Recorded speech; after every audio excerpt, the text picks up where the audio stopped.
Hey guys, it's Kelly here with the Pure at Nautical Sounds with the one and only Captain Christian. Tell us a little bit about this business.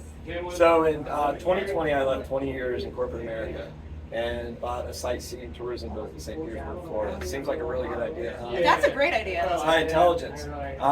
First, like 4 or 5 months, we basically showed myself in the first Meg with looking at dolphins. That was it. And then the tourists started coming, and here we are 3.5 years later.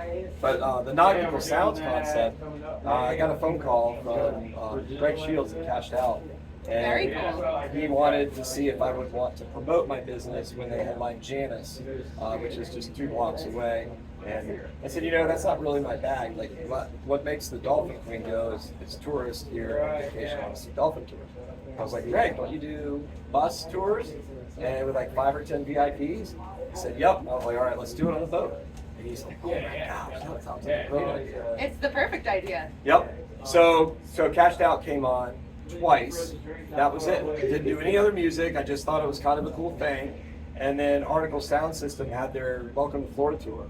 Love them. And Chris from Article Sound System had worked on a boat like this when he was in his early 20s. So they came on. I posted that video, and it's just been last year. I think we had 15 bands on. Oh, you're living a life. Yep. Brett Bollinger, Pacifier, Jackson from the Elevators, and then today we just had this beautiful jam. Beautiful Vana Liya. Yeah. Very, very cool. It's all a blessing, and I can't say enough for like the reggae community and that family and the way they've taken me in. I mean, I've been a fan for years, but really people are just, it's amazing how much people want to see you succeed and do well. Of course. Yep. Of course. So what's been the best part? The best part of all of it is Monday before Reggae Rise Up. I had a brand new band. I don't know how new they are, but Land of Panda, they're out of somewhere in Ohio. They saw Trumpet Devils, but they called me and they said, can we do something on your boat? And I said, sure. And they came on and absolutely killed it. And being able to pay forward the gift that was given to me by St. Greg and some other bands, Algorithm, and that have come on, that's honestly the best part about it. It's just being able to give back and return those blessings. All right, that's great. Well, when I did an interview with Algorithm, they told me a funny story about you. Do you have any of your own funny stories? Well, Trevor twisted the words a little bit. So my story is going to be factual. But I've always worn the orange shorts. Today, oh, yes, you do. Patty's Day, I have one other color pair of shorts. Guys, you're lucky. Only time you're ever going to see Captain Christian without his trademark orange shorts. Yeah. So I was backstage and I was walking to the catering, and Miles from Slightly Stupid goes, All right. that is a badass outfit. That is a great outfit. And I went up and started talking to him, and he was like, so wait, what do? You bring people on a boat? And what is this concept? And then I showed him a video.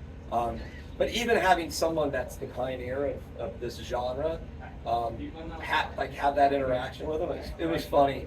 But even the things I'm going to remember if I'm 60, 70 years old and blessed to live that long will be like the friendships and the camaraderie and Vana Liya coming on here and just, you're so genuine and sincere and your fans love it and feel it, and it's just all around just such a great thing.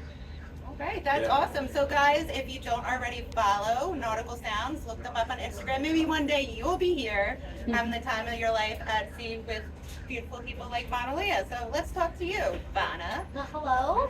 Back before all this, you were just in my tri-state area reggae crew at shows, out with all our friends, playing in your room with your Sublime poster. Yeah. I used to go around because a lot of the reggae bands wouldn't come through the States unless it was just their summer tour. So I would go to the New York show, the Jersey show, the Connecticut show, Boston. I would just hit all that. This is my dad's minivan. Oh, okay. That was the first couple times I seen Pepper was like that, because they don't come very often, so I gotta get them while they're here. I hear you. And what happened? Someone reached out to you after seeing one of your videos? Yeah, so I was just I was a college kid just doing college stuff, and I just wanted to take the stress of college away, and I was doing just little Instagram clips, the 15-second ones, and I did a Pepper tune, and after that they were like, hey, like, do you write your own music? And I was like, yeah. And they were like, well, we've got a record label. Like, you should try to submit some stuff. So then I didn't have any music. I said I did, but I didn't. I went, no. It was the only time I ever lied. I don't lie like that. But somebody was telling me you gotta fake it till you make it, you know? So I went home and I wrote a few songs. And after that, they actually hooked me up with Greg from Cashed Out. I came down to Florida, wrote my Greg's first couple hooking everyone songs. up. Yeah, I wrote my first couple of songs, and after that, like, I went to my first Reggae Rise Up. So it's a crazy 6 years later to like come back with like tunes and like features with people that I've like seen at Reggae Rise Up, and like now it's like so different because like instead of being in the front, I'm kind of in the back, and it's like, you know, you're saying you had an interaction with the stupid guys. It's like even them just like acknowledging your presence. It's like, how did I get here? You know, it's just so wild, and it's just so easy to be grateful because of the crowd that we're around, like both artist-wise, but also like the attendees. And I saw you hop up on stage with Johnny Cosmic and K-Bong. Talk about working with the man himself, Mr. Cosmic. Honestly, that was like another serendipitous thing. I was like opening for Pepper, and I was sound checking. And I saw Johnny like watching me, and before that, I was on the bus with Cashed Out, and they were like, guys, Johnny Cosmic is gonna be there, like, and I didn't know what he looked like, or I was brand new to the scene, so I didn't know what was happening. And after I got off the stage, he was like, he like shook my hand, and he was like, yeah, my name's Johnny, and I was like, are you Johnny Cosmic? And he was like, yeah, and I was like, holy shit.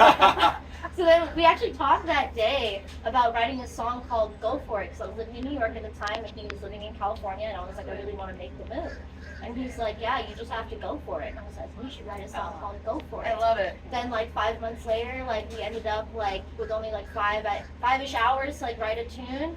And we just decided to like try to write the Go For It tune. It just kind of happened serendipitously, and now we're working on our second record together. So I feel very, very grateful that you know, he's just like the man. He literally is the man, and he's definitely the man. yeah, and he's taking his time to be with the little fishes like me. So I really appreciate him. You know, You're not a little fish. So you have a lot of stuff coming up. What's going on with tour? So this week I'm actually in Florida because we're doing a whole like East Coast run of Florida with Algorithm. I'm really excited for that. And then early April I've got the Unity Festival, which is Kaleo from Pepper's Festival. It's like a yoga music retreat thing out in the desert in California. And then I go on tour with Florida natives, the Abduction. We're doing an East Coast run, and they're like another one that like I was in love with them when I was living in New York, and like getting to tour with them. Like I got to tour with them last summer, and I was like blown away. And then the fact that they asked me to come again, I was like, you like me? Oh my god! Aww. So I'm really excited to just hit the road with like the people I look up to and the people I listen to on like my daily drives. It's so wild to like see them in the flesh, and you know, they give you high fives and shit. Yeah, you're living the dream. My favorite song of yours is Round and Round, and I think you have a little funny Mexican story about that Oh song. my god, yeah. So shout out to the Closer to the Sun family. I was on my first trip to Closer, and they were all telling me beforehand. They were like, yeah, you know, we've all been going in this roundabout in the golf cart, and we've been singing Round and Round. And I was like, oh, that's so cute. So I finally get to Mexico, and I think just like the adrenaline of like Round and Round playing, and like we're in Mexico in a golf cart, and then I'm finally in the golf cart.